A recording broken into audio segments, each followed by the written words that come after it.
Hello friends, welcome to Safarnama 09 once again. आज हमारा सफ़र आप पहुँचा है कोटला किले में, जो कि फिरोज शाह कोटला का किला है। हालांकि अभी हॉन्टेड किला हो चुका है, इसे जिन्नातों का किला भी कहा जाने लगा है। शायद कुछ जिन्नातों से रिलेटेड इसकी कोई कहानी होगी। तो आज हम एक्सप्लोर करेंगे फिरोज शाह कोटला का किला। तो सफ़र शुरू करने से पहले मेरी आप लोगों से रिक्वेस्ट है कि वीडियो को ज़्यादा से ज़्यादा लाइक एंड शेयर करें और हमारे चैनल सफ़रनामा 09 को सब्सक्राइब करें। तो चलिए हम एक्सप्लोर करते हैं फिरोज शाह कोटला का किला। ये अब हम फिरोज शाह कोटला के किले में आ गए हैं। किले के बीच में ये देखिए बड़े बड़े से मैदान हैं। चारों तरफ आप देखेंगे काफ़ी घास है और पेड़ हैं।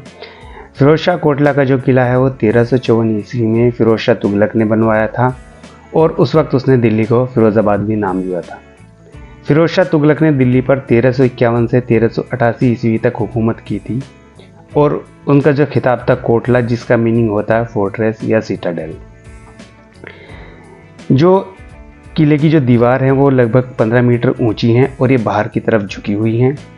हालांकि अब जो इसके कंगूरे हैं वो ऊपर के जो डैमेज हो चुके हैं, लेकिन दीवारों में अभी भी आप छेद देख सकते हैं जिनमें से उस वक्त तीर चलाए जाते थे।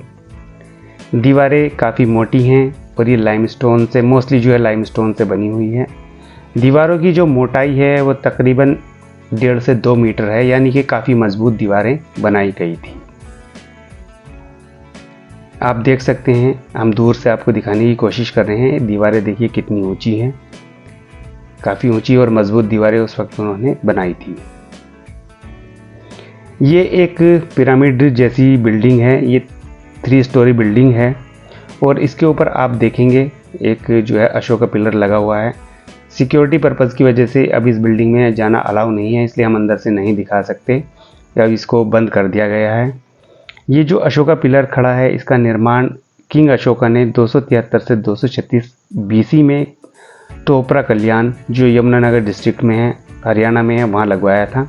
बाद में फिरोज शाह तुगलक ने इसको जो है दिल्ली में लाके स्थापित किया और इसका वज़न तकरीबन 40 टन है और उस वक्त बड़ी बड़ी जो गाड़ियों में लगभग 200 आदमी इसको जो है ना कैरी करने के लिए लगाए गए थे। ये आप देख सकते हैं ट्रिपल स्टोरी एक बिल्डिंग। नीचे आप देखेंगे ये एक जो है ना कोठरी नुमा स्ट्रक्चर बने हुए हैं। ये जो है बावड़ी यानी कि कुआं, उस वक्त पानी की पूर्ति के लिए इन्होंने किले के अंदर ही एक बावड़ी खुदवाई थी, यानी कि बावड़ी उस वक्त जो है ना कुएं को कहते थे, लेकिन कुएं से बड़ा इसका जो है ना साइज़ होता था। आप देख सकते हैं इसमें भी सिक्योरिटी की वजह से अंदर नहीं जाने दिया जा सकता है। चारों तरफ से जो है ना ये बंद की गई है, ताले लगाए गए हैं गेट पे। हम देखते हैं, थोड़ा सा जूम करके कुछ अंदर से दिखाने की कोशिश करेंगे। आप देख सकते हैं, आप खुद अंदाज़ा लगाइए कि वो किस वक्त कैसी रही होगी। ये मस्जिद है, जामी मस्जिद, जो कि मोस्ट एंशियंट और द लार्जेस्ट सर्वाइविंग मॉन्यूमेंट है, जिसमें आज भी नमाज़ पढ़ाई जाती है।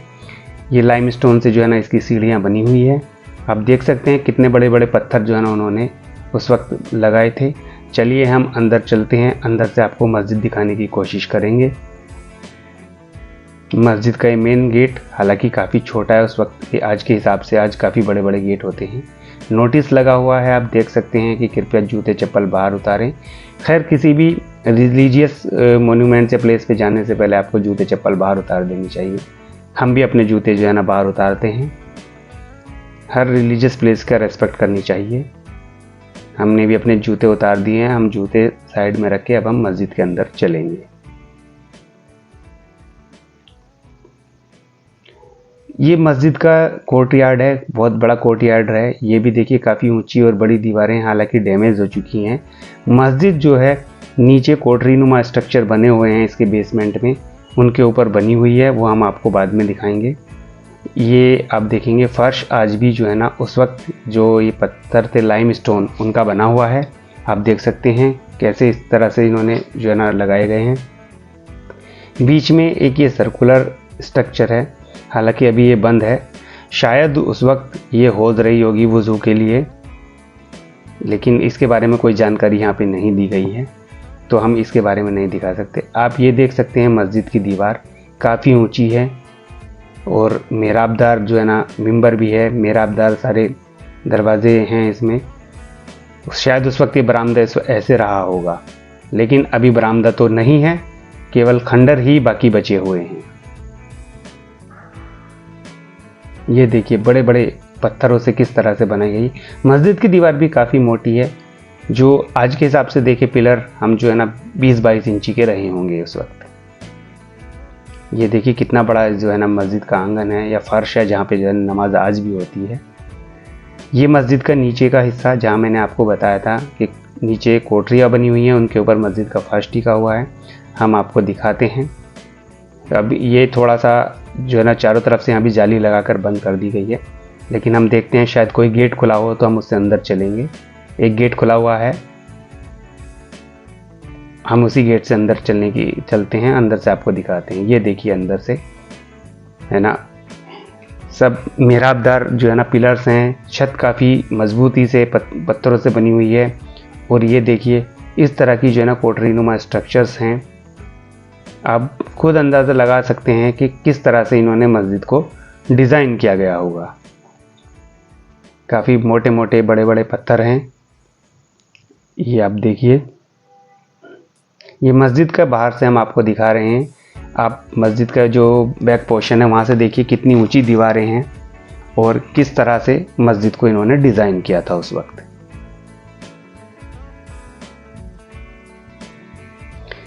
ये मस्जिद के बिल्कुल बराबर में एक शायद शाही जो है ना रूम रहे होंगे। इसके बारे में शायद ऐसा कहा जाता, कहीं लिखा नहीं है, लेकिन मेरे वहीं पे कुछ लोगों ने बताया कि उस वक्त जो शाही ख़ानदान की औरतें थी, ये उनके लिए जो है ना मस्जिद से बिल्कुल सटा हुआ रूम था, जहाँ पे जो उस ख़ानदान की औरतें नमाज़ पढ़ती थी। उस वक्त जो है ना ये देखिए पिलर्स हैं, काफ़ी मोटे मोटे हैं, तकरीबन 1 मीटर इनकी चौड़ाई है, मोटाई है। तो इन पे ये जो है ना एक बरामदा जैसा स्ट्रक्चर था, अब वो डैमेज हो चुका है। ये शायद यहाँ से आप अंदाज़ा लगा सकते हैं। ये दूर से आप देख सकते हैं बिल्कुल सिमेट्रिकली चौकोर एक ही साइज़ के सारे पत्थर लगे हैं जिन पे पिलर्स खड़े किए गए थे। तो यानी कि आप कह सकते हैं कि आर्किटेक्चर काफ़ी डेवलप था उस वक्त भी। मस्जिद की दीवारें देखिए कितनी मोटी मोटी हैं। हम अंदाज़ा इसी चीज़ से लगा लेंगे ये जो पत्थर हैं किस तरह से अरेंज किए गए हैं। अभी हम साइड में हैं, यहाँ से जो है ना पीछे की साइड का एक ये दरवाज़ा है जहाँ से उस वक्त किले में एंट्री होती थी।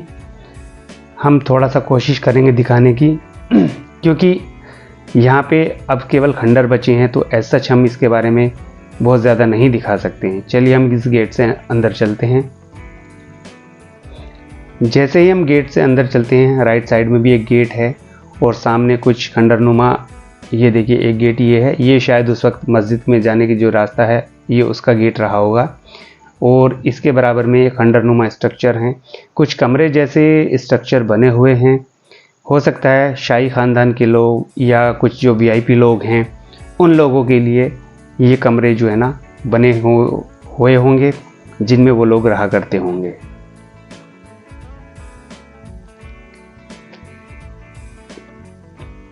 अब हम इसी से अंदर चलते हैं। रास्ते के दोनों तरफ आप देखेंगे पार्क हैं और बिल्कुल सामने ये भी कुछ डैमेज जो है ना स्ट्रक्चर है। ये भी शायद उसी के जैसे ही हैं, डैमेज हैं।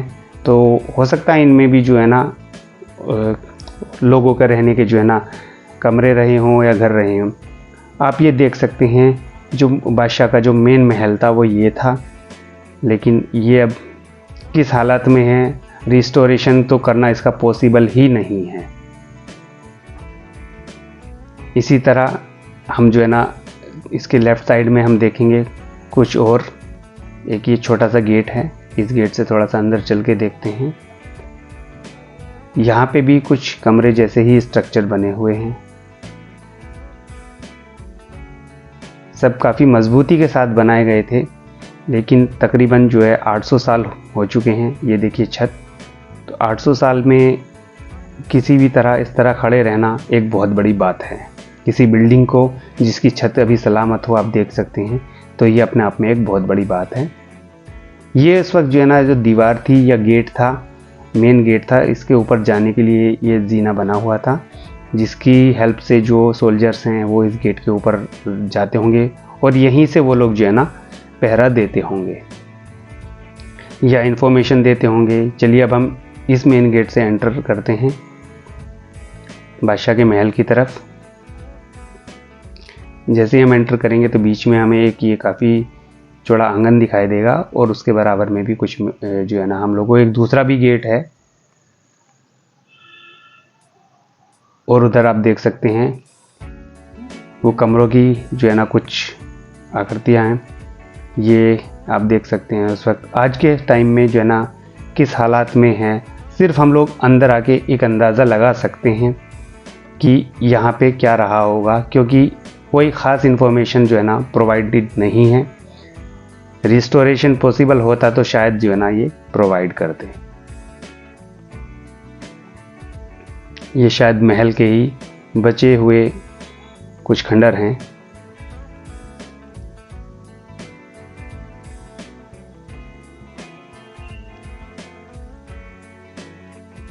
यहाँ पे एक इन्फॉर्मेशन का जो है ना ये स्टोन लगा हुआ है जिसमें जो है ना तुगलकाबाद, माफ़ कीजिएगा, ये कोटला किले के बारे में कुछ इन्फॉर्मेशन दी गई है।